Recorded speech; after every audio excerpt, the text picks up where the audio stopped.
신혼부부가 자주 듣는 조언 중 하나는 신혼생활을 신축 전세에서 시작하지 말라는 것인데요. 많은 사람들이 이런 조언을 하는 이유는 무엇일까요? 신축 아파트의 좋은 환경에 익숙해진 후에는 구축 아파트로 돌아가기 어렵다는 점, 대부분의 자산이 전세 보증금으로 묶여 투자의 기회를 놓치게 된다는 점 때문입니다. 신혼 초반 첫 단추를 잘못 끼우는 실수로 내 집 마련과 점점 거리가 멀어지게 된다는 이야기죠. 그럼에도 저는 이러한 조언을 뒤집는 결정을 했는데요. 바로 서울 주요 지역 신축 아파트 전세를 선택한 것입니다. 저의 선택이 보여주기 위한 소비이자 당장의 살만을 생각하는 소비로 보일 수 있지만 실제로는 장기적인 내 집 마련 계획에 오히려 유리할 거라는 확신이 있습니다. 지금부터 그 이유에 대해 말씀드리겠습니다. 한번 신축 아파트에 살아본 이상 다시 구축 아파트로 돌아가기 힘들다는 말, 부정하기 어렵습니다. 하지만 이러한 사실을 오히려 성장의 기회로 활용할 방법은 없을까요? 관점을 바꿔보면 좋은 주거 환경에서 시작함으로써 내가 이 밑으로는 절대 내려가지 않겠다는 강력한 동기부여가 됩니다. 일단 현재의 소득 수준으로는 전세로 거주 중인 신축 아파트를 절대 보유할 수 없습니다. 이는 결국 더 나쁜 주거 환경으로 밀려날 수밖에 없다는 현실을 의미하는데요. 이런 상황에서는 자연스럽게 소득을 늘리기 위한 노력이 필요하게 됩니다. 물론 동기부여만으로는 모든 문제를 해결할 수 없죠.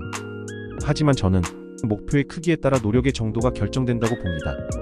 높은 수준의 목표에 걸맞는 노력을 이어간다면 적어도 목표 지점의 근처까지는 도달하지 않을까요?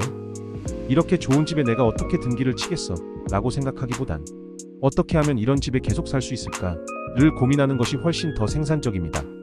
그리고 이러한 접근 방식은 저와 같이 자기 자신을 몰아붙이는 성향을 지닌 분들에게 잘 맞을 것 같습니다. 여러분, 저처럼 부를 물려받지 못한 평범한 사람이 서울 주요 지역의 아파트를 소유할 방법은 무엇일까요? 저로서는 저 자신을 갈아 넣는 것 이외에 다른 답이 떠오르지 않습니다. 인플레이션에 대응하는 좋은 방법으로 부동산 투자가 자주 언급됩니다만 요즘과 같은 부동산 약세장에서는 매매보다 전세를 선택하는 것이 오히려 유리할 수 있습니다. 특히나 최근에는 공사비, 인건비의 상승으로 재건축의 기대감이 낮아졌는데요. 구축 아파트를 매수하여 몸테크를 하는 건 더 이상 좋은 방향 같지 않습니다.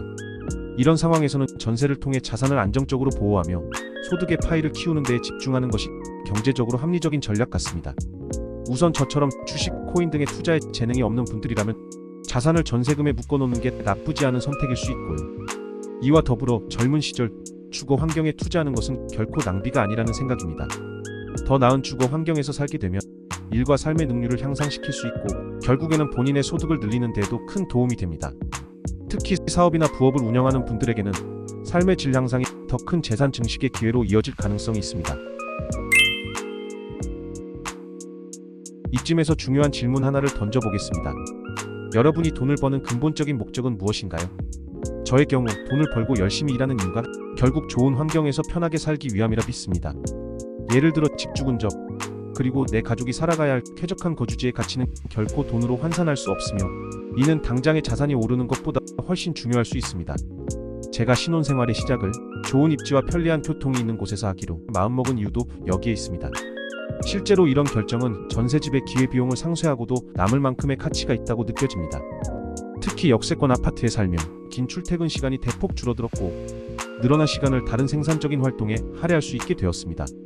또한 요즘 지어지는 신축 아파트의 최신 커뮤니티 시설은 저에게 커다란 만족감을 주는데요. 만약 다시 선택의 순간으로 돌아간다 해도 저는 신혼 초부터 삶의 질을 포기하는 결정은 내리지 않을 것입니다. 지금까지 신축 아파트 전세집에서의 신혼생활이 과연 현명한 것일지에 대해 함께 고민해 보았습니다. 신혼집 선택에 있어 신축 아파트 전세가 좋지 않다는 말에는 분명 일리가 있지만 중요한 것은 여러분의 상황에 맞는 최선의 선택을 하는 것입니다. 제 개인적인 결론은 신축 전세집에서 삶의 질을 확보하고 생산성을 높여 한 살이라도 젊을 때 소득의 파이를 최대한 키우는 방향이 경제적으로 훨씬 합리적이라는 것입니다. 물론 과도한 전세 대출을 받아가면서까지 신축 전세집을 고집해야 한다는 얘기가 아닙니다. 다만 이러한 선택이 각자의 경제적 여건과 잘 맞아떨어져야 한다는 점을 염두에 두어야겠습니다. 오늘 제 이야기가 여러분의 현실적 판단에 조금이나마 도움이 되었으면 좋겠습니다. 더 많은 인사이트와 가치 있는 정보를 공유할 수 있도록 구독과 좋아요, 알람 설정 부탁드립니다. 좋은 하루 되세요.